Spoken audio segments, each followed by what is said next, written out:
Elle fut contrainte d'épouser un homme puissant et implacable. Un contrat, une échéance, une condition absurde pour réclamer ce qui lui revenait de droit. Mais ce que personne n'avait prévu, c'est que derrière ce juge froid et intouchable se cachait un homme qui n'avait jamais été aimé, et qui allait être lentement transformé par le regard courageux d'une jeune femme refusant de n'être qu'une simple clause dans le testament d'un autre. Ceci n'est pas seulement une histoire d'amour. C'est une histoire sur la peur d'aimer et le risque encore plus grand de ne pas aimer, sur les silences qui dissimulent l'affection, les gestes qui parlent plus fort que les mots, et les nouveaux départs qui émergent lorsque la douleur semble insupportable. Et quand il découvrit enfin ce qu'elle cachait derrière sa fierté, tout changea. Si cette histoire vous touche, abonnez-vous à la chaîne, activez les notifications et dites-nous en commentaire, depuis quel endroit écoutez-vous cette histoire? Votre « j'aime » aide la chaîne à grandir et à continuer de vous proposer des récits émouvants comme celui-ci. Partagez-le avec quelqu'un de spécial. Le tic-tac de l'horloge accrochée au mur lambrissé de chaînes résonnait dans le bureau silencieux comme un avertissement lent et délibéré. Olivia Anderson se tenait droite au bord du fauteuil en cuir, les jointures blanchies par la force avec laquelle elle serrait son carnet. L'air, dans l'étude du notaire, était lourd, comme imprégné d'une odeur de vieux papier, d'autorité et de décision irrévocable. Dehors, Boston était drapé dans la grisaille d'une fin d'automne, ce genre de ciel qui rend tout plus pesant, plus définitif. Elle n'avait que 20 ans, une étudiante en droit brillante et déterminée, élevée par une mère célibataire qui avait tout sacrifié pour lui offrir un avenir. Et voilà que cet avenir était en suspens, piégé dans une enveloppe jaunie scellée à la cire. Monsieur Albert, le notaire de longue date de la famille, était assis en face d'elle. Sa posture était rigide, ses doigts ouvraient méthodiquement le testament de Theodore Anderson, son grand-père. Un homme qui avait élevé Olivia après le décès de sa mère, qui lui avait offert de la chaleur à la place des mots, une structure à la place du chaos. Et pourtant, même dans la mort, il semblait avoir imposé une dernière condition. La succession, déclara Albert en ajustant ses lunettes sans lever les yeux, sera transmise intégralement à mademoiselle Olivia Anderson, y compris la demeure de Chestnut Street et le fonds éducatif, à une condition unique. Olivia retint son souffle. Son cœur s'emballa. Elle doit être légalement mariée à un homme d'une réputation sans tache avant son 21e anniversaire. Dans le cas contraire, la totalité de l'héritage reviendra à la fondation Anderson. Les mots tombèrent comme des briques sur sa poitrine. Quoi? La voix d'Olivia se brisa, mêlant incrédulité et une colère grandissante. Il veut que je me marie? Pour de l'argent? Ce n'est pas inhabituel dans les vieilles familles, répondit Albert avec l'indifférence de celui qui en a trop vu. Il voulait assurer votre sécurité. Que vous ne soyez pas sans protection. Protéger, un mot qui ressemblait davantage à une cage qu'à un bouclier. J'étudie le droit. Je peux me protéger seul. Albert la regarda enfin, l'expression illisible. Alors peut-être utiliserez-vous votre éducation pour trouver un moyen d'accomplir cela, sans compromettre votre intégrité. Elle quitta le bureau, la lettre serrée dans sa main comme une malédiction. L'air froid dehors mordait sa peau, mais le frisson qu'elle ressentait venait de l'intérieur. Se marier? En moins d'un an? Comment son grand-père, un homme qui avait encouragé son indépendance et son ambition, avait-il pu réduire son avenir à une case à cocher sur un état civil? Les jours qui suivirent furent un flou d'anxiété, de frustration et d'impasse. Son 21e anniversaire était dans 10 mois. Pas assez de temps pour rencontrer quelqu'un, construire une confiance, tomber amoureuse, ou même faire semblant. Elle ne voulait pas d'un faux mariage, mais elle ne pouvait pas non plus renoncer à la maison qui contenait tous les souvenirs de sa mère, ni à la bourse qui payait sa dernière année à Harvard. Son cœur et son esprit bataillaient en silence. La fierté luttait contre la peur, jusqu'à ce qu'on frappe à sa porte. C'était un messager, bien habillé, poli, tenant une lettre frappée du sceau de la famille Anderson. À l'intérieur, un nom, un homme et un rendez-vous. Ethan Callaghan. L'exécuteur testamentaire, le tuteur légal du domaine, et l'homme à qui son grand-père avait confié la tâche de conseiller et d'aider à l'accomplissement de la clause finale. Ethan Callaghan n'était pas un inconnu pour Olivia. Pas directement, mais son nom pesait comme le tonnerre dans le monde juridique, un juge fédéral connu pour ses décisions qui faisaient les gros titres, pour son code moral qui ne pliait devant personne. Célibataire, sans enfant et, d'après ce qu'elle avait pu trouver en ligne, vivant dans un manoir historique sur Beacon Hill. Elle ignorait pourquoi il avait accepté de la rencontrer, ignorait ce qu'il voulait, mais lorsqu'elle se tint sur le seuil de sa porte ce vendredi après-midi, levant les yeux vers l'imposante façade de pierre de la propriété Callaghan, quelque chose bougea en elle. Une prémonition, ou peut-être la conscience que sa vie était sur le point de se scinder en deux, avant Ethan, et après Ethan. La porte s'ouvrit avant qu'elle ne puisse frapper. Une gouvernante aux yeux vifs et aux mains douces l'invita à entrer. Elle traversa des couloirs bordés de portraits et de silence, ce genre de silence qui semblait délibéré, curaté, comme si la maison elle-même avait des frontières qu'elle ne voulait pas voir franchies. Il l'attendait dans la bibliothèque. Grand, composé, son costume gris impeccable, ses cheveux sombres lissés en arrière. Mais ce furent ses yeux qui la figèrent, bleu acier, pas froid, mais distant, contrôlé, comme si la chaleur était quelque chose qu'il s'était entraîné à dissimuler. Mademoiselle Anderson, salua-t-il, se levant sans s'avancer. Merci d'être venue. Elle hocha la tête, sa voix coincée quelque part dans sa gorge. Monsieur le juge Callaghan. Ethan suffira. Asseyez-vous, je vous en prie. La pièce était remplie de livres, mais manquait de confort. Tout était ordre, retenue, la fonction primant sur le sentiment, tout comme l'homme lui-même. Je comprends votre position, dit-il en allant droit au but, et je ne vous ferai pas perdre votre temps. Je suis l'exécuteur. Je n'ai pas mon mot à dire sur les stipulations du testament, mais j'ai pour mission de vous aider. À les remplir? Elle leva le menton. Pensez-vous que ce soit juste? Que je sois forcé de me marier pour accéder à ce qui devrait déjà être à moi? Il soutint son regard. Pendant un instant, elle crut voir quelque chose vaciller dans ses yeux. Un regret, peut-être. Un souvenir. Mais cela disparut trop vite. Je pense que la justice est un luxe que la loi permet rarement. Un silence tomba entre eux, pas gênant, mais dense, lourd. Puis il ajouta. J'ai examiné votre dossier, vos notes, votre éthique de travail, votre indépendance. Vous méritez mieux qu'une transaction. Cela la surprit. Mais, poursuivit-il, nous ne pouvons pas changer ce qui est écrit, nous ne pouvons que naviguer à travers. Son cœur battit plus vite. Que suggérez-vous? Il se recula légèrement. Un mariage. Un mariage qui remplit la clause. Légal, contraignant, mais avec des termes clairs et une date de fin. Elle le fixa, stupéfaite. Vous voulez dire? Oui, dit-il d'un ton égal. Un mariage de convenance. Son souffle se coupa. Ce ne pouvait pas être réel. Ce n'était pas l'école de droit. C'était un contrat écrit dans l'émotion et les circonstances. Un étranger proposant une union sans amour, sans romance. Juste la légalité. Et pourtant, dans sa voix, il n'y avait aucune manipulation, aucune arrogance, juste une raison calme et mesurée. Vous ne me connaissez pas, dit-elle, scrutant son visage à la recherche d'un motif. Je n'en ai pas besoin, répondit-il. Je fais confiance à Theodore Anderson, et il vous faisait confiance. Une partie d'elle voulait crier. Une autre voulait pleurer. Mais il y avait aussi une petite voix étrange qui chuchotait, cet homme n'est pas ce qu'il paraît. Elle se leva lentement, incertaine de savoir si elle disait au revoir ou si elle s'engageait dans quelque chose d'irréversible. Je vais y réfléchir, dit-elle. Il hocha simplement la tête, comme s'il savait déjà. D'une manière ou d'une autre, ils n'étaient plus des étrangers. Le silence à l'intérieur de la résidence Callaghan était presque sacré. Ce n'était pas le silence du vide, mais celui qui exigeait le respect. Chaque seconde qui s'égrenait résonnait contre les murs de pierre, chaque pas était étouffé par les tapis perçants, chaque respiration prudente, mesurée, comme si la maison elle-même avait des règles qu'on ne pouvait enfreindre. Olivia retourna au manoir 3 jours après leur première rencontre. Cette fois, non pas en tant que visiteuse, mais comme quelqu'un essayant de décider si elle laisserait cet homme, cette maison, cet arrangement, façonner sa vie. Elle portait un manteau gris doux, boutonné jusqu'au cou, ses cheveux tirés en arrière proprement. Tout chez elle semblait composé, sauf ses yeux. Ils étaient agités, scrutant les détails du lieu, les boiseries riches, les lustres anciens, l'odeur de cire et de vieux papier. Tout ici semblait délibéré. Madame Alco, la discrète gouvernante, la mena une fois de plus à la bibliothèque, où Ethan se tenait près de la cheminée, un verre d'eau à la main, sans trace de surprise sur son visage lorsqu'elle entra. Mademoiselle Anderson, salua-t-il, sa voix telle un courant calme. Vous êtes venue.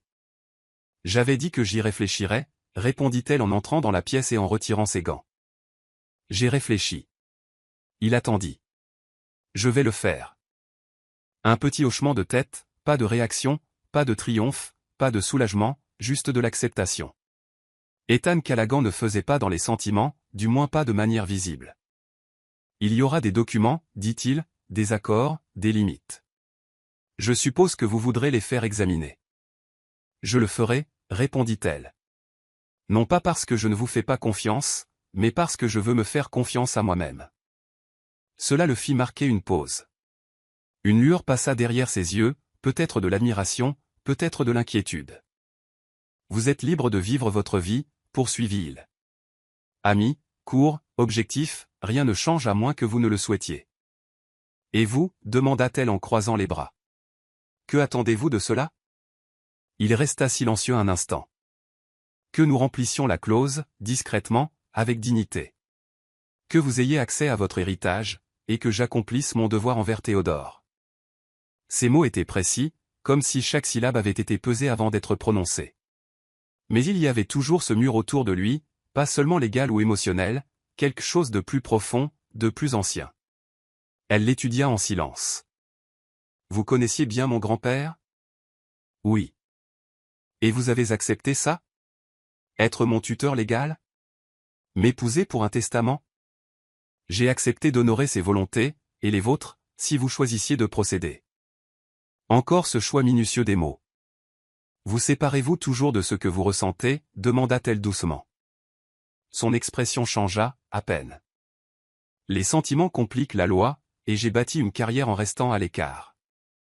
Sa poitrine se serra à cette idée. Quelle sorte de vie cela devait-il être?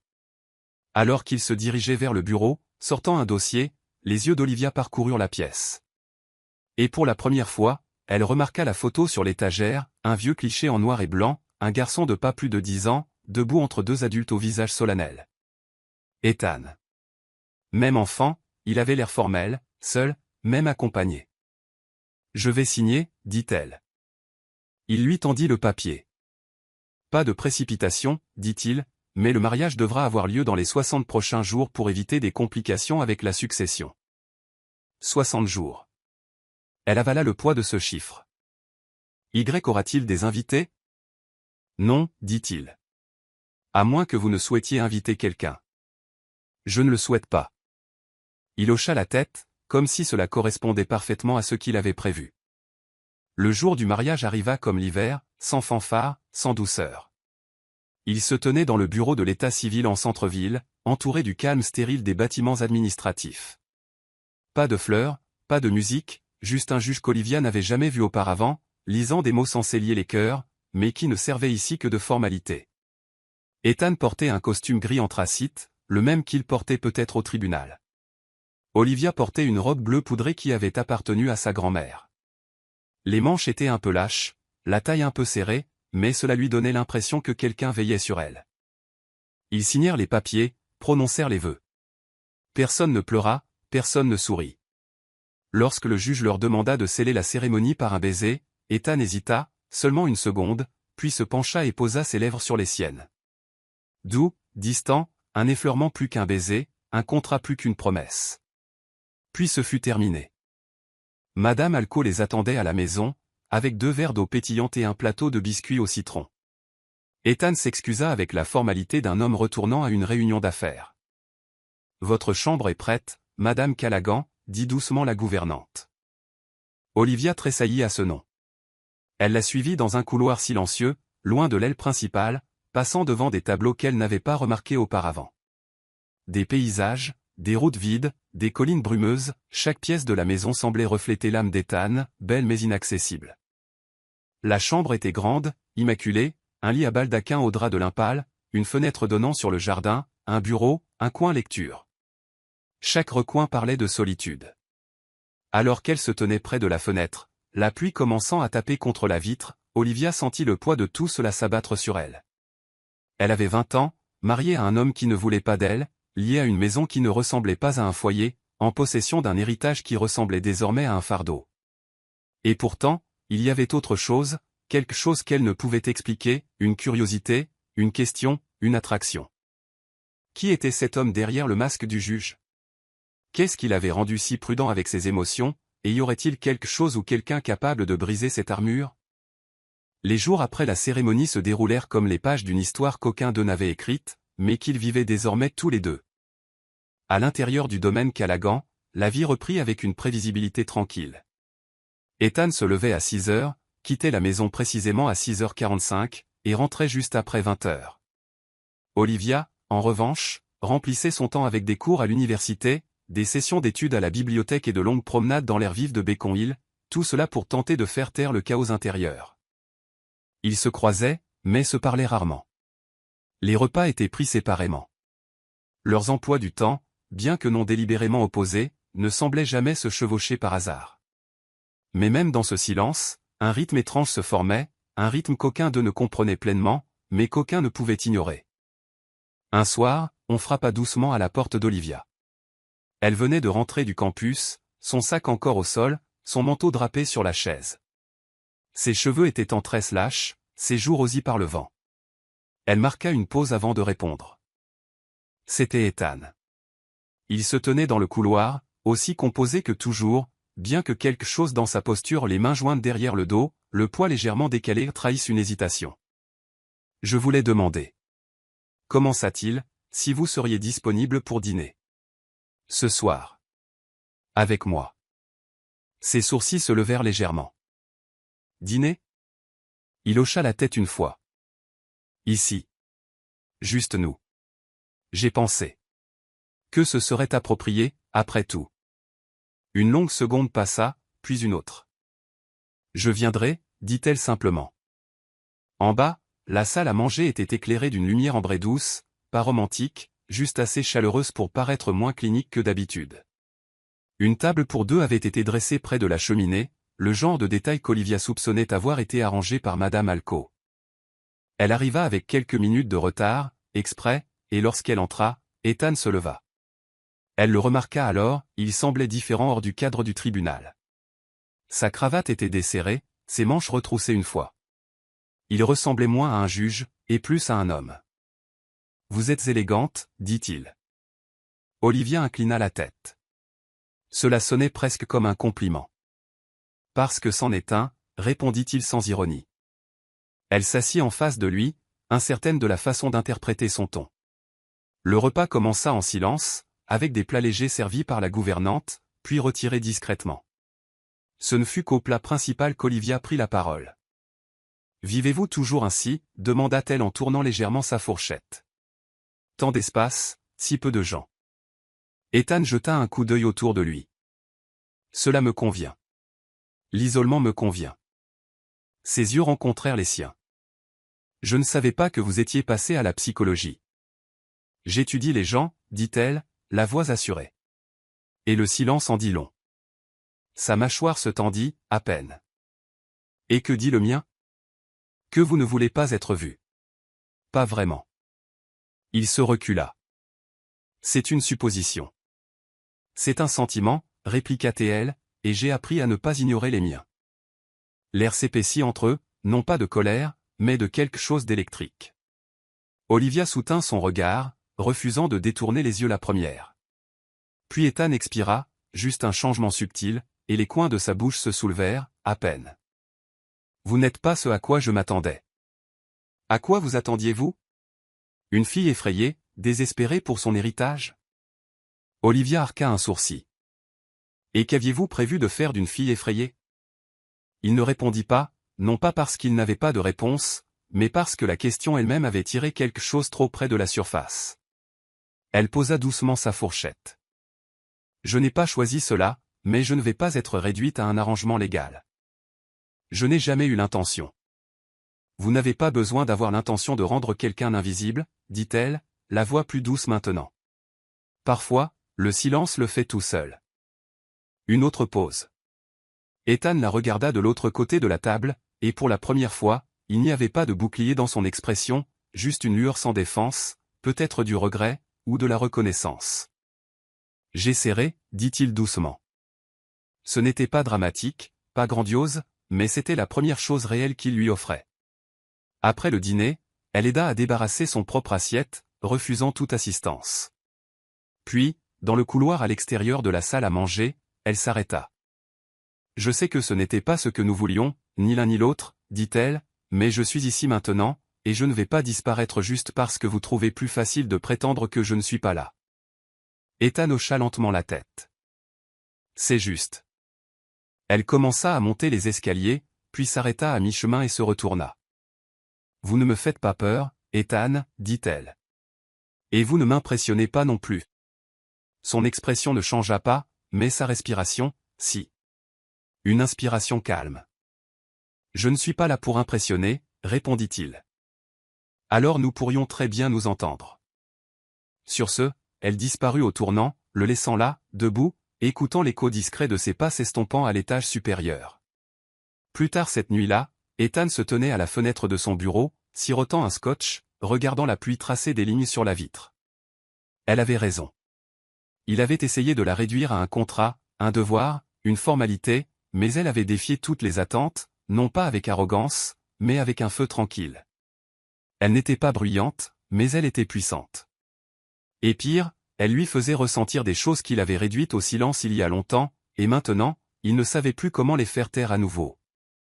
Le mariage légal d'Olivia Anderson et du juge Ethan Callaghan avait été classé, enregistré et tamponné par le Commonwealth du Massachusetts, un processus si rapide et sans émotion qu'il fit à peine une ondulation dans le grand schéma de leur vie. Mais entre les quatre murs du domaine Callaghan, c'était comme si quelque chose avait bougé dans les fondations. Pas bruyamment, pas visiblement, mais indéniablement. Il n'y eut pas de lune de miel, pas de photos, pas de changement de statut relationnel, juste deux personnes habitant le même espace sous un contrat qu'aucun d'eux n'oserait jamais appeler romantique. Olivia s'installa dans sa suite désignée, une aile privée nichée derrière un long couloir, avec chambre, salle de bain, coin étude et une petite terrasse donnant sur les jardins arrière. C'était magnifique, isolé, immaculé, et totalement froid. Le silence dans la maison était oppressant. Les pas résonnaient. Les portes claquaient comme des secrets que l'on cache. Le personnel se déplaçait silencieusement, toujours respectueux, toujours distant. Il l'appelait maintenant Madame Callaghan, et chaque fois qu'Olivia l'entendait, c'était comme essayer un nom qui ne lui appartenait pas. Ethan, fidèle à sa parole, gardait ses distances. Il partait tôt pour le tribunal, rentrait tard, et n'empiétait jamais sur son côté de la maison. Elle le voyait rarement, sauf lors des dîners occasionnels qu'il partageait dans une formalité feutrée, ne parlant que d'emploi du temps, de météo et des gros titres de l'actualité. Et pourtant, quelque chose se passait sous la surface. Cela commença par de petites choses, des gestes subtils, une pile fraîche de livres de droit laissés sur son bureau, tous annotés avec des onglets et des notes d'une écriture soignée et concise, l'écriture d'Ethan. Puis vint la tasse de thé à la camomille qui apparaissait sur le rebord de sa fenêtre chaque soir vers 22h, sans faute. Pas d'explication. Pas de mots. Mais elle était là, toujours chaude. Et puis il y avait les regards, pas fréquents, pas évidents, mais lourds de quelque chose d'innommé. Un après-midi, Olivia entra dans la bibliothèque pour rendre un livre et trouva Ethan assis dans le fauteuil, en train de lire. Il leva les yeux, surpris. C'était la première fois qu'elle le voyait sans veste, manches retroussées aux avant-bras, col légèrement desserré. « Je ne savais pas que vous étiez ici, dit-elle. »« Je le suis souvent, » répondit-il en fermant lentement le livre. « C'est la seule pièce qui ne semble pas vide. » Elle s'assit sur le canapé opposé sans demander, prit un roman. Ils lurent en silence pendant près d'une heure, les pages tournant doucement. Pas de conversation, pas de proximité. Mais quand elle se leva pour partir, elle le sentit, le poids de ses yeux s'attardant sur son dos. Une autre nuit, il plut. Le tonnerre roulait sur la ville, faisant trembler les fenêtres. Olivia se tenait près de la porte de la terrasse, regardant le jardin se brouiller dans la grisaille, quand elle remarqua quelque chose. Ethan, dehors, sans parapluie, marchant lentement sous l'orage. Elle le regarda s'arrêter sous le chêne, celui qui se dressait comme un monument au bord du domaine, et lever le visage vers le ciel. Il semblait si seul, si humain. Et pour la première fois, elle se demanda quel genre de chagrin il portait. Qu'est-ce qui avait poussé un homme comme lui à choisir si farouchement la solitude? Le lendemain matin, elle laissa un mot plié à côté de son assiette de petit déjeuner. Il y a quelque chose de thérapeutique à laisser la pluie vous frapper quand personne ne regarde. Je comprends cela plus que vous ne le pensez. Elle ne le vit jamais le lire. Mais le soir suivant, quand elle rentra dans sa suite, il y avait un petit vase de pivoine blanche sur son bureau, la fleur préférée de sa mère. Ethan n'aurait pas pu le savoir, à moins d'avoir demandé, ou de s'être souvenu.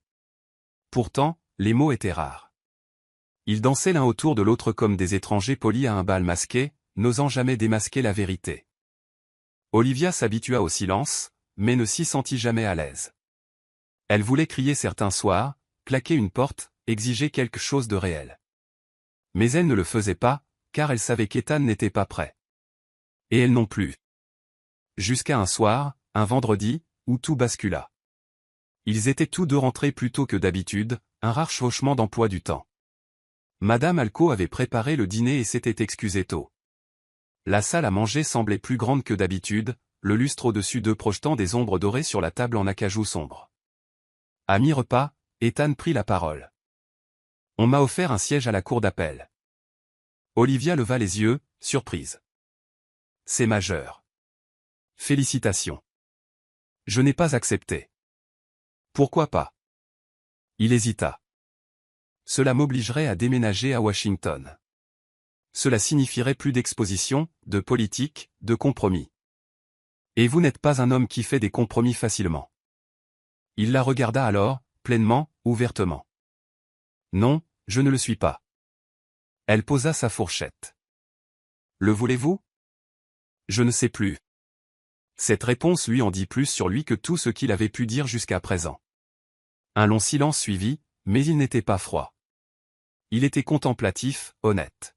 « Je pense, dit Olivia, que vous avez peur que si vous arrêtez de tout contrôler, tout s'effondre. » Sa mâchoire se serra légèrement.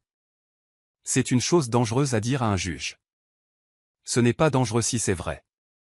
Il ne répondit pas, mais ne se détourna pas non plus. Cette nuit-là, alors qu'elle montait l'escalier, il parla de nouveau. « Regrettez-vous » Elle s'arrêta à mi-chemin, se tourna vers lui. « Regrettez quoi ?»« Ceci. Nous. Cet arrangement. » Elle le regarda depuis les marches, sa voix calme mais inébranlable. « Je regrette d'avoir dû me marier pour hériter de ce qui aurait toujours dû être à moi. Mais non, je ne vous regrette pas, vous. » Leurs yeux se verrouillèrent, et pour la première fois, quelque chose entre eux s'adoucit, pas complètement, mais assez pour laisser entrer la lumière. Elle se retourna et continua vers sa chambre. Ethan resta au bas de l'escalier, immobile, comme s'il essayait de retenir le son de sa voix un peu plus longtemps. Le manoir Callaghan fonctionnait avec la précision d'une horloge bien remontée, chaque son était étouffé, les pas sur les parquets cirés, les clics distants des portes qui s'ouvrent et se ferment, le bourdonnement discret des lampes qui s'allument au crépuscule. C'était une maison conçue pour être efficace, pas chaleureuse, pour impressionner, pas pour réconforter. Pourtant, pour la première fois depuis des années, elle était habitée par deux personnes dont la présence commençait à perturber cette immobilité parfaite, non par le bruit, mais par la tension, par la possibilité. Olivia se surprenait à s'adapter au rythme du manoir, apprenant son langage, la façon dont l'air changeait quand Ethan était proche, comment son eau de Cologne persistait faiblement dans le couloir, comment même l'emplacement d'un livre ou d'une tasse de thé laissait deviner ses pensées inexprimées. Ils ne discutaient jamais de la nature de leur arrangement, n'évoquaient jamais le mariage. Il était plus facile de prétendre que tout cela n'était qu'une technicalité légale, un détour dans leur vie respective, mais la maison, et l'espace entre eux, racontaient une autre histoire. Le matin, Olivia descendait pour trouver le journal déjà ouvert à la section juridique, et une tasse de café frais préparée exactement comme elle l'aimait. Cannelle, sans sucre, supplément de lait. Elle ne voyait jamais Ethan le faire, mais c'était toujours là, toujours chaud. Lui, à son tour, commença à remarquer sa présence dans les moindres détails, les livres de l'étagère inférieure remis en place méticuleusement, un disque vinyle jouant doucement dans le salon de musique le dimanche matin, généralement du jazz, parfois du classique, selon son humeur. Un soir, elle laissa même un pull plié drapé sur le dossier du fauteuil qu'il préférait dans la bibliothèque. Il ne fit aucun commentaire, mais il le porta le soir suivant. Il n'y avait pas d'intimité, mais il y avait une conscience grandissante. Un soir, Olivia était dans la cuisine tard, se préparant un sandwich grillé, quelque chose qui lui rappelait son enfance, les nuits où les choses étaient simples. Elle ne s'attendait pas à ce qu'Ethan entre pieds nus, manches retroussées au coude. Il regarda le sandwich, puis elle. « C'est votre dîner ? » ?»« C'est de la nostalgie. » Il eut un rare et faible sourire. « Puis-je ? Elle cligna des yeux. Vous voulez croquer? Il s'avança, prit la moitié sans attendre qu'elle l'offre, et mordit dedans. Il y avait quelque chose d'étrangement domestique dans cette scène, comme s'ils avaient déjà fait cela, comme s'ils étaient quelque chose. C'est bon, dit-il, la bouche encore à moitié pleine. Meilleur que la plupart des choses qu'Alco prépare. Elle serait offensée. Elle serait d'accord. Ils restèrent en silence un moment, côte à côte, la lumière de la cuisine projetant des ombres chaudes sur les comptoirs en marbre. Puis il demanda de façon inattendue. « Êtes-vous heureuse ici ?» Elle ne répondit pas immédiatement. Prit une autre bouchée. Avala lentement. « Je ne suis pas malheureuse. Ce n'est pas la même chose. Je ne m'attendais pas à ce que ça le soit, dit-elle en le regardant. Et vous? Non, admit-il. Elle hocha la tête et passa devant lui vers le couloir, son assiette vide, son cœur trop plein. Les jours raccourcissaient. L'hiver s'installait. Les cours d'Olivia devenaient plus exigeants. Elle passait de longues nuits dans son bureau, s'endormant souvent à sa table. Plus d'une fois, elle se réveilla pour trouver une couverture pliée drapée sur ses épaules. Pas de mots. Pas de bruit. Mais elle savait que c'était Ethan. Lui, d'autre part, commença à s'attarder plus longtemps dans les pièces qu'elle occupait. Pas d'une manière intrusive, mais d'une manière suggérant que quelque chose bougeait, comme s'il était attiré par sa présence et ne savait pas quoi en faire. Parfois, elle le surprenait à la regarder, quand elle parlait au téléphone ou lisait près du feu. Son regard n'était jamais envahissant, juste scrutateur. Tranquillement fasciné. Ils étaient devenus deux âmes tournant sur la même orbite, refusant d'entrer en collision, mais ne se contentant plus de la distance. Puis vint la nuit où la voix d'Olivia se brisa. Elle étudiait pour un examen majeur, des papiers éparpillés sur le bureau, des surligneurs traversant les notes. Elle y était depuis des heures, privée de sommeil, tendue. Lorsque le chargeur de son ordinateur portable tomba et se cassa en deux, ce fut la goutte d'eau. Elle jura dans un murmure et s'assit lourdement sur le sol, le dos contre le mur, les larmes brûlant le coin de ses yeux. Ethan apparut dans l'encadrement de la porte quelques secondes plus tard, attiré par le bruit ou peut-être par quelque chose de plus profond. Il ne dit rien. Il s'accroupit simplement à côté d'elle. « Ne faites pas ça, dit-elle en essuyant rapidement son visage. S'il vous plaît, je vais bien. Ce n'est pas le cas. Elle rit amèrement.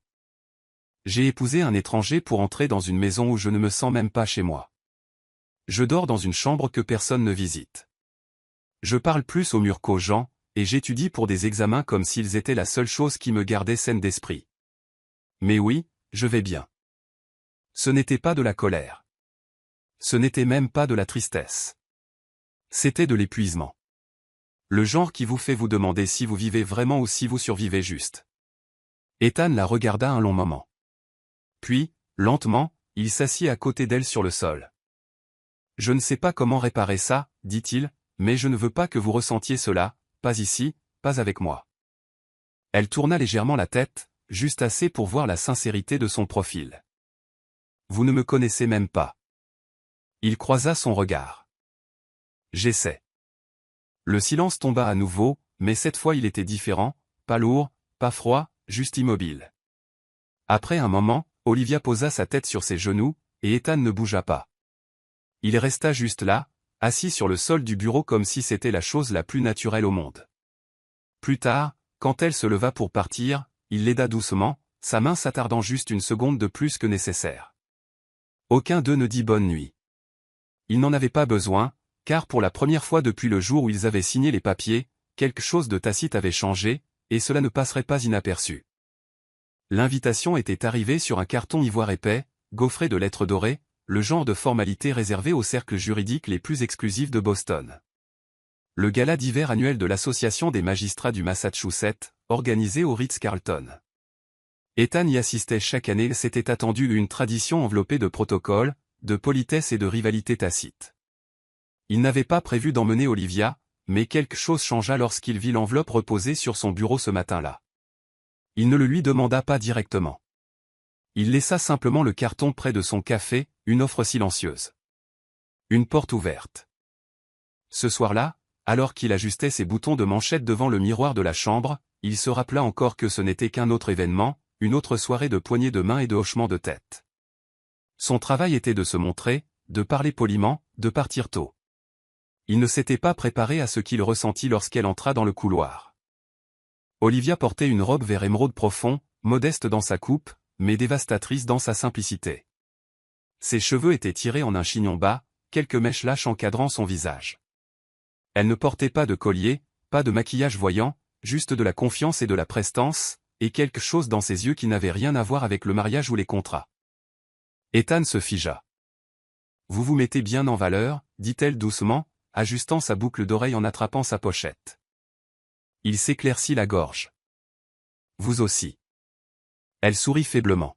« N'ayez pas l'air si surpris. »« Je ne le suis pas, dit-il. » Mais il l'était. Dans la voiture vers le Ritz, le silence plana de nouveau. Mais il était différent maintenant, chargé, plein de non-dits. Lorsqu'ils arrivèrent, les têtes se tournèrent, les gens chuchotèrent. C'était attendu.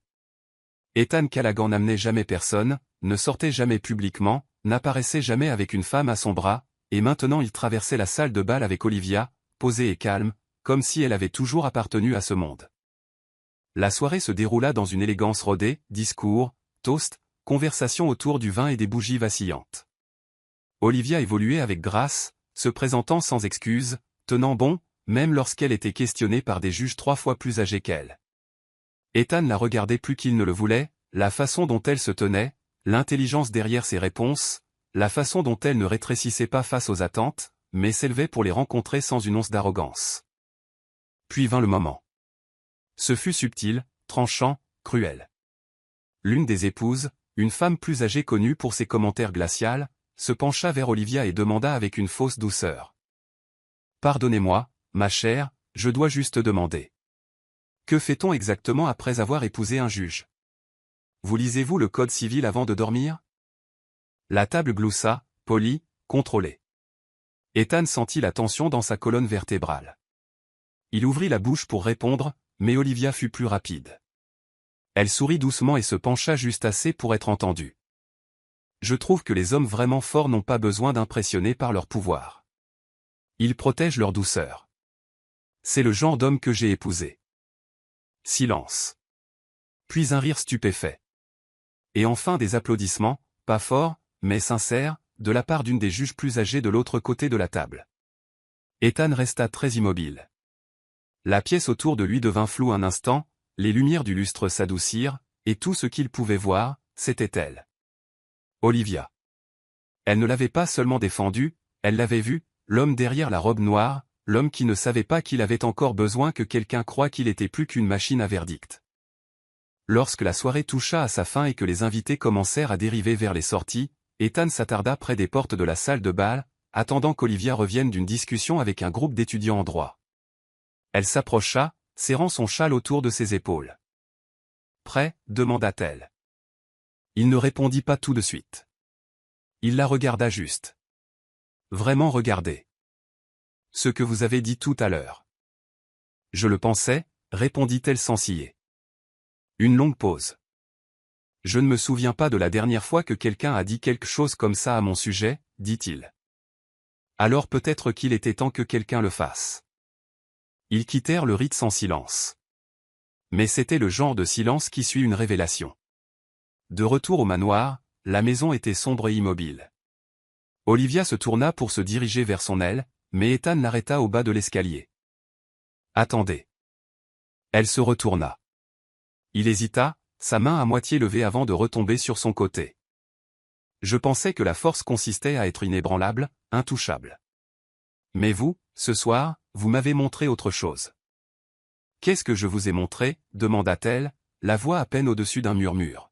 « Que peut-être, la force, c'est savoir quand laisser quelqu'un vous voir. » Leurs yeux se tinrent. Ce n'était pas une confession. Ce n'était pas une déclaration. Mais c'était une fissure, une petite, dans un mur qui avait tenu trop longtemps. Elle lui fit un petit signe de tête, puis se tourna et monta les escaliers. Ethan resta là, seul dans la lumière tamisée du hall d'entrée, se demandant pourquoi, après toutes ces années de contrôle, la seule chose qu'il ne pouvait rationaliser, c'était elle. Et ce qui le terrifiait plus encore, c'était la vérité grandissante qu'il ne pouvait plus ignorer. Il n'admirait pas seulement Olivia. Il commençait à ressentir quelque chose qu'il ne savait pas comment arrêter. Cela commença par un mal de tête, rien de dramatique, juste un battement sourd derrière les yeux d'Olivia après une longue journée de cours magistraux et de vent froid de Boston. Elle l'ignora, se disant que c'était la météo, le stress, la lecture tardive jusqu'à ce que ses yeux se brouillent. Mais au matin, son corps la trahit. La fièvre vint lentement, puis férocement. Sa peau brûlait, sa gorge faisait mal. Le manoir, habituellement frais et résonnant, ressemblait à une fournaise. Elle resta au lit, frissonnante sous des couches de couverture, trop faible pour se lever, trop fière pour appeler à l'aide. Madame Alco fut celle qui alerta Ethan. « Elle ne me laisse pas faire venir un médecin, » dit la gouvernante, inquiète, « et elle n'a pas mangé depuis hier. » Ethan ne répondit pas immédiatement. Il se tenait près de la fenêtre de son bureau, la mâchoire serrée, les doigts crispés sur le bord du bureau. « C'est une femme adulte, » dit-il, presque par habitude. « C'est aussi votre femme, » répondit doucement Alco. « Même si ce n'est que sur le papier. » Le mot frappa quelque chose de plus profond qu'il ne l'avait prévu. Il se trouva à la porte d'Olivia 5 minutes plus tard. Il frappa une fois, pas de réponse. « Olivia ?» Sa voix était basse, incertaine. « J'entre. » Elle était recroquevillée sous les couvertures, le visage pâle, des mèches de cheveux collées à son front humide. Ses yeux papillonnèrent, à peine ouverts. « Vous ne devriez pas me voir comme ça, » murmura-t-elle, la voix rauque. « Vous pensez que je n'ai jamais vu quelqu'un avec de la fièvre auparavant » demanda-t-il en entrant. Elle essaya de s'asseoir, grimaçant. « Non, » dit-il doucement, « reposez-vous simplement. » Pendant un instant, elle ne discuta pas. Cela seul lui dit à quel point c'était grave. Il s'assit au bord du lit, posa le dos de sa main contre sa joue. Elle brûlait. « Je vais bien, » chuchota-t-elle. « Ce n'est pas le cas, » répondit-il. Il se leva, ses mouvements précis mais rapides. « Je vais chercher ce qu'il nous faut. » Cet après-midi la passa dans une urgence silencieuse. Ethan prit les choses en main, non pas avec désordre, mais avec soin. Il appela le médecin de famille, surveilla sa température, organisa la médication, changea ses tés d'oreiller humides avec une sorte de douceur qui semblait presque irréelle chez un homme connu pour rendre des jugements fédéraux sans ciller. Quand elle frissonnait, il apportait des couvertures supplémentaires. Quand elle avait trop chaud, il lui essuyait le front avec un gant de toilette frais. Il resta avec elle toute la nuit. Dans ces heures, Olivia dérivait dans et hors d'un sommeil fiévreux, mais même dans le brouillard, elle avait conscience de lui, la façon dont il lisait tranquillement dans le fauteuil quand elle somnolait, la façon dont il se tenait près de la fenêtre à regarder le clair de lune bouger sur le jardin, la façon dont il la regardait quand il pensait qu'elle ne pouvait pas le voir. Elle en surprit un aperçu une fois, de ce regard. Ce n'était pas de la peur ou de l'obligation. C'était quelque chose de bien plus dangereux. C'était de la tendresse. La deuxième nuit, sa fièvre tomba. Elle se réveilla à l'aube, faible mais lucide. La chambre était encore sombre, et Ethan était assis à son chevet, les yeux fermés, le menton reposant sur son poing, à moitié endormi. Elle se tourna légèrement. « Vous êtes resté. » Ses yeux s'ouvrirent lentement. « Bien sûr que je suis resté. Même si vous aviez la cour. » Il haussa les épaules. « Ils se sont débrouillés sans moi. » Une pause. « Je suis désolé, » chuchota-t-elle. « Je déteste être faible. » Il secoua la tête. « Vous n'êtes pas faible.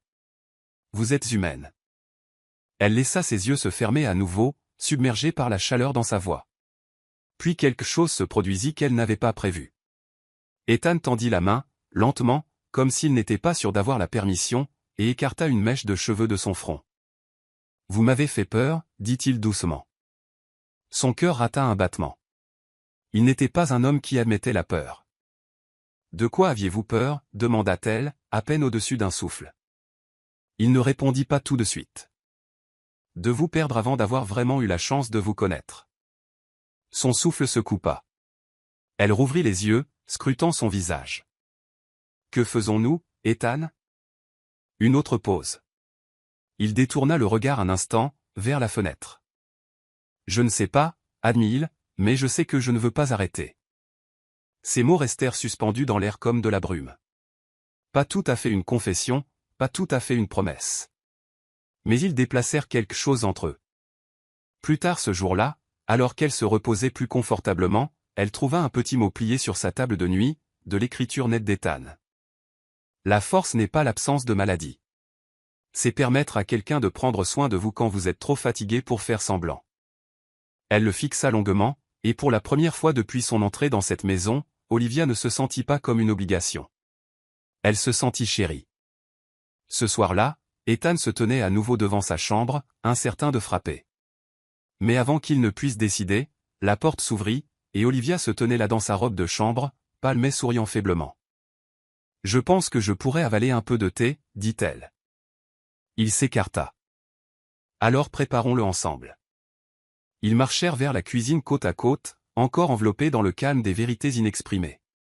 Le manoir, autrefois si froid et impersonnel, portait maintenant le souvenir des linges frais, des nuits sans sommeil, et des mains qui se tendaient, non par devoir, mais pour la connexion. Aucun d'eux ne le dit à voix haute. Mais quelque chose d'irréversible avait commencé. Les jours qui suivirent le rétablissement d'Olivia furent plus calmes, mais pas de la même manière qu'avant.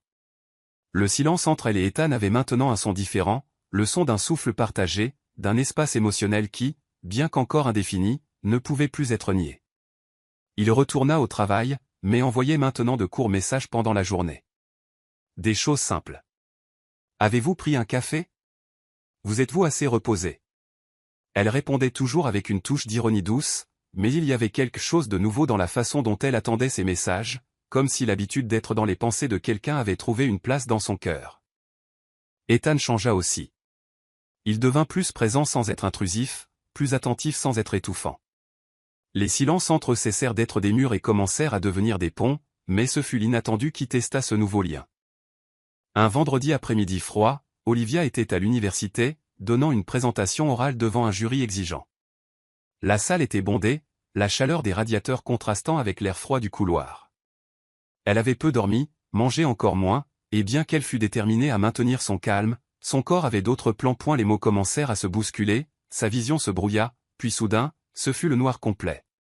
Elle s'effondra. Un évanouissement silencieux, brutal, trop rapide pour que quiconque puisse la rattraper. Lorsqu'Ethan reçut l'appel de la secrétaire de l'université, il était en pleine réunion. Dès qu'il entendit le nom d'Olivia et le mot malaise, il se leva sans donner la moindre explication. Ses collègues le regardèrent partir, cravate desserrée, téléphone à la main, le visage marqué par un mélange de panique et d'urgence. Il conduisit comme un fou. L'hôpital universitaire était à 20 minutes du manoir. Ethan y arriva en 12. Ignorant le parking, il jeta les clés au voiturier sans un regard. Il monta les escaliers 4 à 4, chose qu'il n'avait pas faite depuis des années. La réceptionniste tenta de l'arrêter, mais son nom de famille suffit à lui ouvrir le passage. Elle était en observation, allongée sur un brancard, relié à des moniteurs. Lorsqu'il entra, il sentit quelque chose se briser en lui. Voir Olivia ainsi, pâle, fragile, immobile, fut plus qu'un choc. Ce fut un coup de massue. Il s'approcha, effleura doucement sa main et murmura, « Tu ne peux pas me faire une peur pareille. » Elle ouvrit lentement les yeux, encore étourdie, flottant entre rêve et réalité. Mais elle le vit. Les yeux embués de larmes, le souffle court, la peur inscrite sur son visage. « Ethan. » tenta-t-elle de dire, mais sa voix était trop faible. « Chut, murmura-t-il en prenant sa main entre les siennes. « Je suis là. C'est fini. » L'infirmière entra peu après avec les résultats. Hypotension. Épuisement. Aucun risque grave, mais un repos complet était conseillé. Une fois seul, Ethan demanda, « As-tu une idée de ce que j'ai ressenti quand on m'a dit que tu t'étais effondré ?» Elle tenta de sourire. « Je ne savais pas que tu tenais à moi à ce point. » Il se leva et commença à faire les 100 pas, le geste de quelqu'un ayant besoin de canaliser quelque chose de plus grand que la logique. Ce n'est pas juste de l'inquiétude, Olivia. Ce n'est pas juste ça. Quand je l'ai appris, mon cœur s'est arrêté. J'ai cru t'avoir perdu. Elle l'observait, écoutant non seulement les mots, mais le ton. Il ne jouait pas. Il ne récitait pas un texte. C'était réel. Tu ressens quelque chose pour moi, dit-elle sans détour. Ethan se figea. Il se tourna lentement vers elle. Je ne sais pas comment c'est arrivé, dit-il. Mais oui, je ressens. Je ressens plus que je ne le croyais possible après tout ce qui s'est passé. Elle essaya de s'asseoir, mais il se précipita pour l'aider, ajustant délicatement les oreillers dans son dos. « Et toi » demanda-t-il, les yeux ancrés dans les siens. « Ressens-tu quelque chose pour moi ?» Olivia prit une profonde inspiration. « Je ressens de la peur. La peur de m'abandonner à quelqu'un qui a bâti des murs si hauts. Mais je ressens aussi quelque chose que je ne peux plus nier. » Il s'approcha, s'agenouillant devant son brancard, comme s'il était enfin prêt à déposer les armes, le contrôle, le titre. « Tu es la seule chose qui me donne envie de descendre de ces murs. » Elle toucha son visage. Un contact léger, ses doigts encore fragiles, mais assez fermes pour qu'il comprenne qu'elle le choisissait. Pas par contrat, pas par convenance, mais par connexion. « Ne pars pas ce soir, dit-elle. Ethan leva les yeux, surpris. « Reste avec moi, ajouta-t-elle. Juste rester, opina-t-il. Je ne vais nulle part. Cette nuit-là, dans la chambre d'hôpital, Ethan tira une chaise et tint la main d'Olivia jusqu'à ce qu'elle s'endorme. Il ne regarda pas l'heure. Il ne pensa pas au tribunal. Pour la première fois depuis longtemps, rien d'autre ne comptait qu'elle. Au rythme lent et régulier du moniteur cardiaque, il fixa le plafond et murmura, peut-être pour lui-même, peut-être pour quelqu'un qui n'était plus là, j'ai réalisé que te perdre par peur serait bien pire que de t'aimer avec tous les risques. La pluie commença avant le coucher du soleil, un rideau fin et persistant, comme si le ciel lui-même essayait de laver tout ce qui avait été retenu trop longtemps. Olivia était de retour au manoir. L'hôpital avait autorisé sa sortie, et Ethan avait insisté pour la ramener lui-même, conduisant lentement, sans un mot, comme si chaque minute de silence entre parlait plus fort que n'importe quelle phrase. En entrant dans la maison, quelque chose semblait différent. Pas dans le décor. Le marbre étincelait toujours. Les lustres pendaient toujours avec grandeur au haut plafond, et l'air sentait toujours le bois ciré et la lavande subtile. Mais il y avait quelque chose entre eux. Une tension dense, mais feutrée. Un champ magnétique qui ne permettait plus les faux-semblants. Olivia monta lentement vers sa chambre, guidée par les mains d'Ethan, qui, bien que ferme, semblait hésitante, comme s'il demandait encore, est-il permis de ressentir tout cela? À l'étage, la lampe de chevet projetait de longues ombres sur les murs. Elle s'assit au bord du lit, les cheveux encore humides de la bruine, les yeux baissés. Ethan se tenait devant elle, cherchant ce courage qu'il avait toujours au tribunal, mais qui lui échappait face à un geste simple. Toucher vraiment quelqu'un. Elle leva les yeux. « Pourquoi me regardes-tu comme ça » demanda-t-elle doucement, presque timidement. « Parce que j'essaie de mémoriser comment tu es, là, maintenant, dit-il. Avant que tout ne change. » Un silence les enveloppa. Elle se leva. Fit 2 pas jusqu'à se trouver juste devant lui. « Et si je te disais que ça a déjà changé » chuchota-t-elle. Il ne répondit pas par des mots. Ses doigts effleurèrent les siens. Puis ils remontèrent doucement le long de son bras, comme pour ne pas envahir, mais demander la permission. Olivia ne recula pas. Au contraire. Ses yeux se fermèrent un instant, comme pour l'accorder. Le baiser vint ensuite, lent, délicat, sans urgence, sans précipitation. C'était un baiser de reconnaissance, d'acceptation, d'abandon. Ethan posa ses mains sur son visage, faisant glisser ses pouces sur ses pommettes, comme s'il la dessinait à nouveau par son toucher. Olivia, en réponse, posa ses doigts sur le col de sa chemise, le déboutonnant lentement, avec la révérence de quelqu'un ouvrant quelque chose de sacré. La nuit avança à pas feutrés. Le lit fut le témoin silencieux de 2 âmes qui s'étaient si longtemps cachées derrière des murs de peur, d'indépendance et de douleur. Maintenant, ces murs s'effondraient, un par un, à chaque caresse, chaque souffle partagé, chaque regard soutenu dans l'obscurité. Ils n'étaient pas pressés. Elle n'avait aucun doute. Leurs corps se rencontrèrent. Mais ce fut dans les pauses que l'amour naquit, dans la façon dont il la couvrit du drap après avoir embrassé son ventre, dans la façon dont elle murmura « Je suis là » quand elle sentit ses mains trembler, dans la façon dont ils pleurèrent tous deux en silence, non de tristesse, mais de soulagement. C'était plus que du désir. C'était le début de quelque chose de réel, quelque chose qu'aucun d'eux n'avait osé nommer jusqu'alors. Des heures plus tard, leurs corps entrelacés sous les draps, et la fenêtre toujours striée de pluie, Ethan parla, « J'ai passé ma vie entière à penser qu'aimer signifiait perdre le contrôle. » Olivia se tourna sur le côté, posant son visage contre son torse. « Et maintenant ? Maintenant je pense que ne pas aimer, c'est ce qui nous prend tout. Elle ne dit rien. Elle serra simplement sa main, en plaçant ses doigts aux siens. Et pour la première fois depuis des années, Ethan Callaghan s'endormit sans peur. Mais l'amour, aussi profond soit-il, porte encore les cicatrices du passé. Et le lendemain matin, à la lumière du jour, l'armure qu'il avait laissée au sol commença à réapparaître. Le matin suivant arriva enveloppé d'un calme presque illusoire. Le ciel de Boston était clair après la nuit de pluie. Le jardin du manoir Callaghan scintillait sous les gouttes de rosée. Tout semblait neuf, silencieux, serein. Mais à l'intérieur, l'atmosphère était différente. Olivia se réveilla seule. Le lit gardait encore la chaleur de la nuit précédente, les draps froissés et le souvenir des corps enlacés. Mais Ethan n'était pas là. Il n'était pas dans la chambre, ni dans le couloir, ni dans la cuisine où seule une tasse de café solitaire refroidissait sur le comptoir. Elle enfila lentement son peignoir, essayant de ne pas se précipiter. Peut-être était-il parti tôt. Peut-être évitait-il simplement de créer des attentes. Mais au fond, un sentiment amer commençait à se former.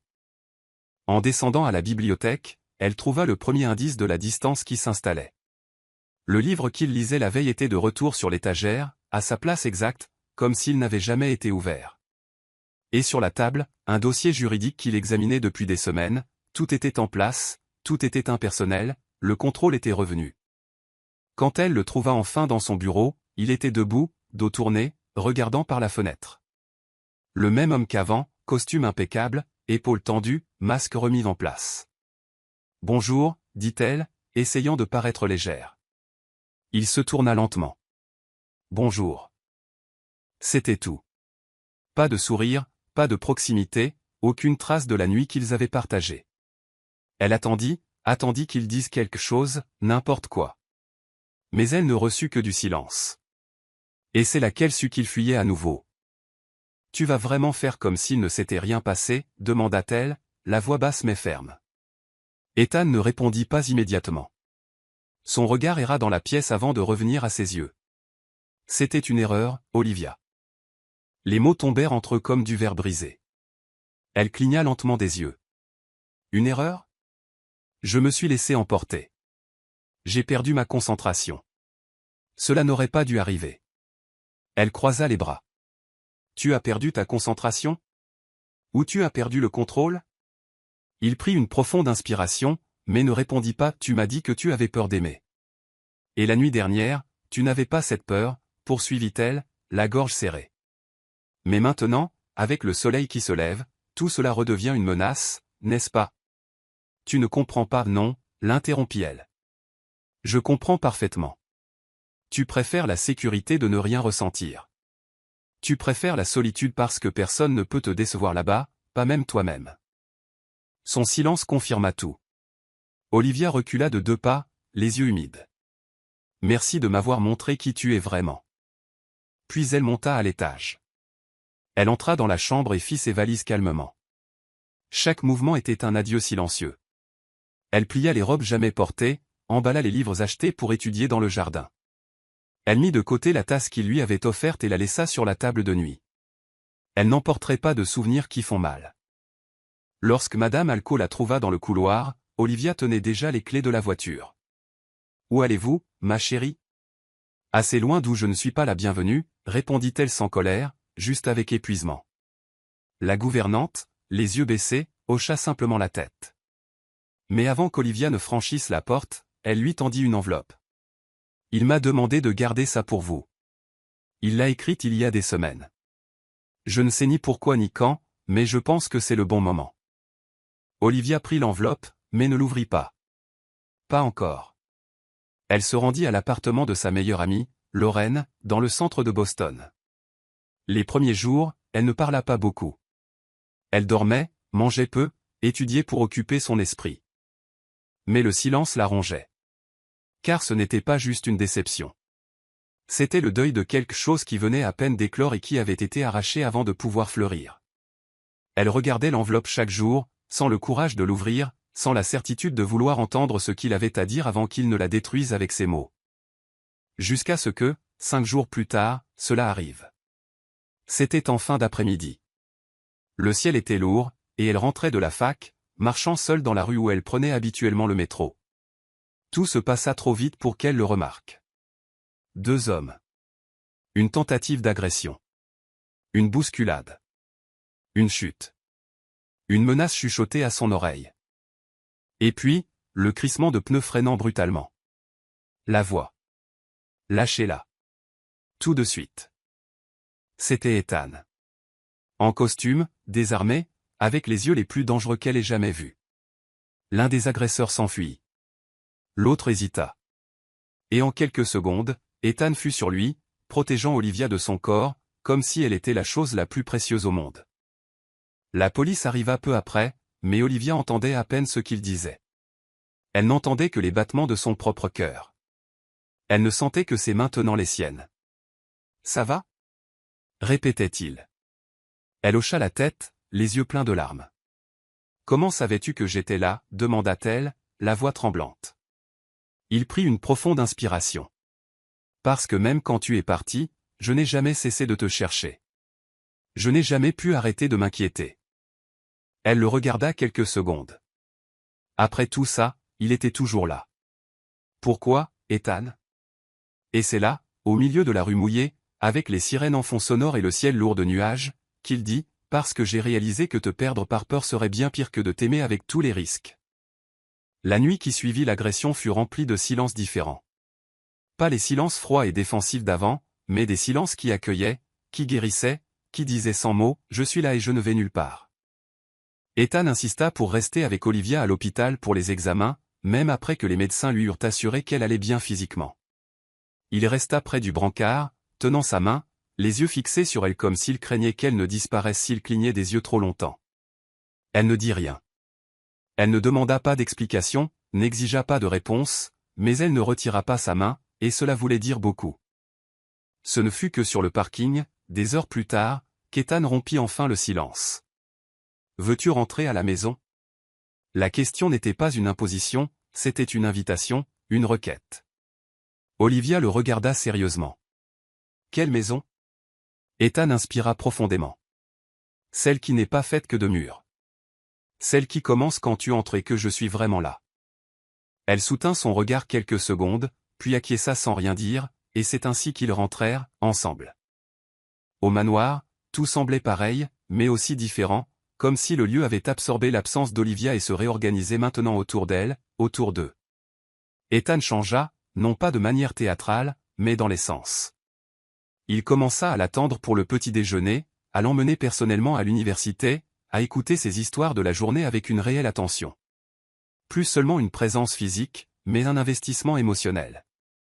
Et surtout, il commença à exprimer ce qu'il ressentait, avec des mots, avec des yeux qui ne fuyaient plus les siens, avec des touchés sans hésitation.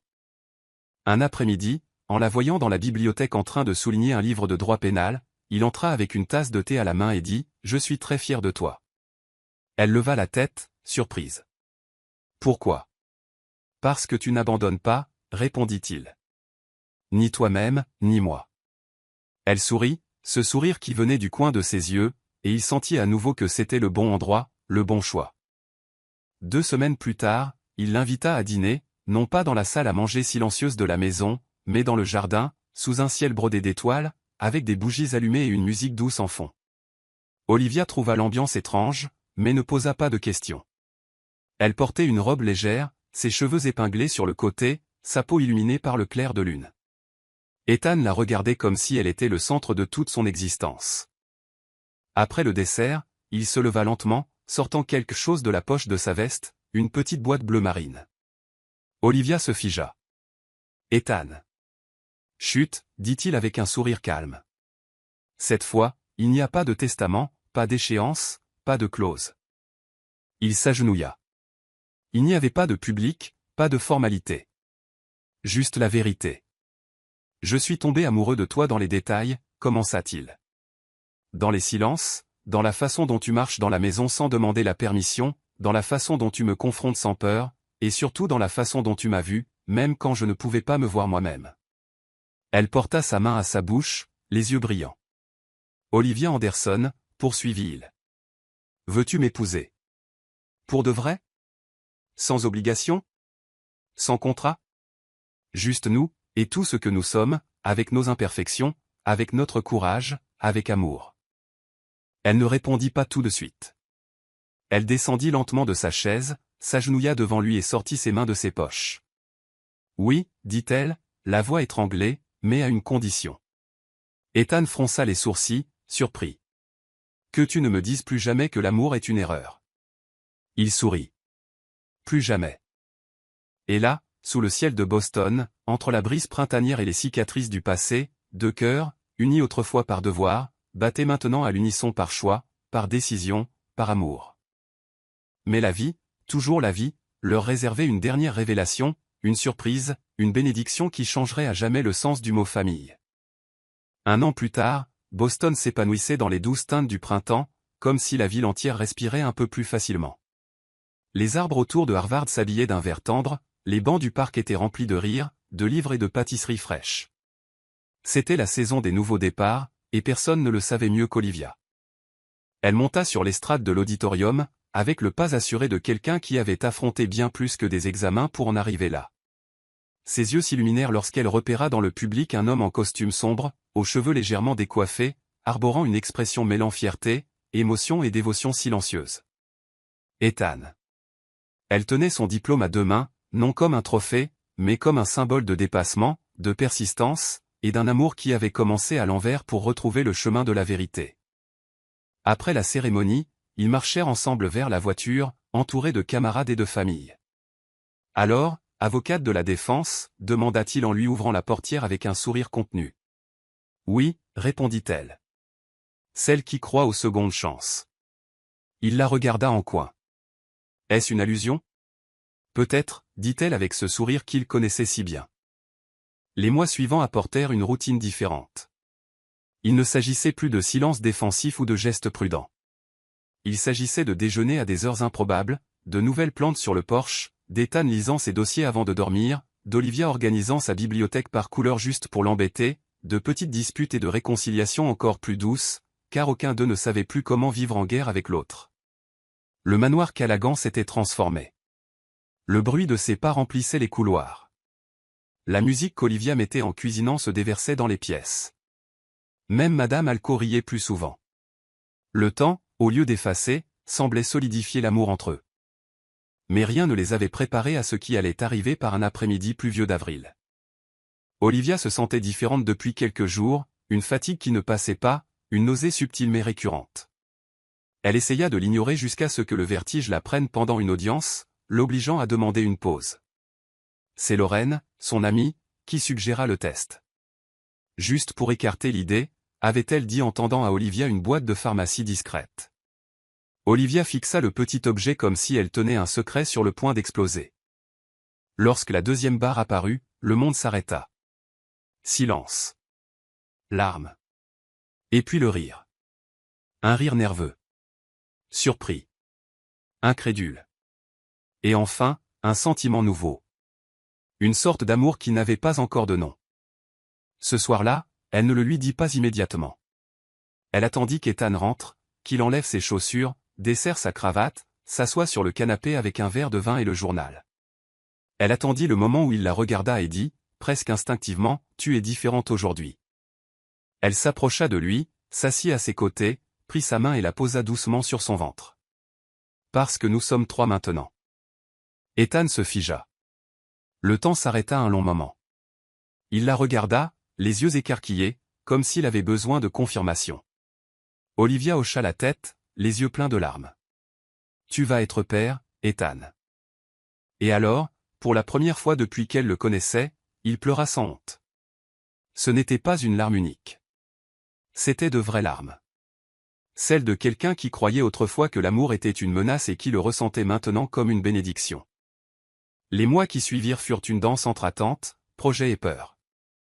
Ethan plongea dans les livres sur la paternité, la sécurité domestique, les méthodes de respiration, et Olivia riait de le voir si méthodique sur la seule chose dans la vie qu'il ne pouvait pas contrôler. Elle, de son côté, s'épanouissait en tant que femme, épouse et future mère. Plus sereine, plus confiante, plus en paix. La dernière semaine de sa grossesse, le jardin du manoir fut rénové avec de nouveaux bancs, des jouets en bois, des sentiers fleuris et un petit cerisier planté au centre. Ethan dit que la première ombre que le bébé verrait devrait venir de quelque chose de vivant, quelque chose qui grandit lentement mais dure des générations. Et aux premières heures d'un lundi calme, le bébé arriva. Une fille, à la peau aussi claire que son père, aux yeux aussi intenses que sa mère, aux cheveux fins et sombres comme eux deux. Ils l'appelèrent Clara, non seulement pour la lumière, mais pour le sens, quelque chose qui est enfin vu. Dans la dernière scène, la maison était de nouveau calme, mais ce n'était pas le même silence qu'avant. C'était le silence d'un foyer après que le bébé s'est endormi, un silence rempli de respirations légères, de promesses faites dans le noir et de pas apprenant à marcher ensemble. Ethan était agenouillé près du berceau. Olivia l'observait depuis la porte. Il tenait la main de leur petite fille et murmurait doucement « Je suis ton père, et je t'aime déjà plus que tout au monde. Tu m'as appris que l'amour est le commencement, pas la fin. » Olivia ferma les yeux. Elle savait que, juste là, dans cette chambre où tout restait à faire, deux histoires autrefois brisées étaient devenues une famille complète. Tout avait commencé par un contrat, mais avait été sauvé par le courage d'être vulnérable et d'aimer pour de vrai. Toutes les histoires d'amour ne commencent pas avec des fleurs. Certaines commencent par le silence, la peur et des contrats froids. Mais parfois, ce qui ne semble être qu'une obligation révèle un dessein plus grand, guérir ce qui a été brisé, découvrir ce qui a été caché, et montrer que le véritable amour n'arrive pas quand tout est parfait. Il arrive pour transformer. Ethan croyait que ressentir était une faiblesse. Olivia croyait qu'aimer était un risque qui n'en valait pas la peine. Mais ensemble, ils ont découvert que la force la plus puissante n'est pas de se protéger, mais de s'autoriser à ressentir. Maintenant, je vous le demande, combien de fois avez-vous repoussé l'amour par peur d'être vulnérable? Et si votre plus belle histoire attendait encore, là où vous avez le plus peur d'aller? Si cette histoire a touché votre cœur, abonnez-vous à la chaîne, activez la cloche des notifications et dites-nous dans les commentaires, d'où écoutez-vous cette histoire? Votre j'aime aide la chaîne à grandir et à continuer de vous apporter des histoires émouvantes comme celle-ci. Partagez-la avec quelqu'un de spécial.